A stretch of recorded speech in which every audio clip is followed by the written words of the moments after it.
समाजात जर पुढे जायचं असेल ना तर सर्व भावकीने एकत्र राहून चालणं खूप गरजेचं असते. तुम्हाला जर ह्याचं उदाहरण बघायचं असेल तर बघा कशा अख्खी भावकी आहे यांची, कशी बुंगत चालली पुढं बघा. आणि असं नाही की मीच राजा, जो पुढं आहे तो खाली जर निवांत बसतोय आणि मागच्याला अंगावर चढून पुढे जाऊन देतोय. म्हणजे त्यांच्यातली किती समर्पकता आहे बघा.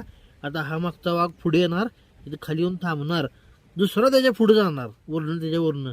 म्हणजे एवढं सुद्धा त्यांच्यात टेक्निक आहे. ते आपल्या माणसं कोणाच करते, जेव्हा मी जरा मोठा झालोय आता त्याला पुढे जाऊन देऊया, मग आपण मागणं जाऊया. नाही बाबा, हे तुझ्या पुढे मी कसा जाईन. बघा आमच्या पोरगीन तोपर्यंत त्याला चपाती घ्याय गाठली, आणि नुसती नाही साखर चपाती तूप पण लावून दिले.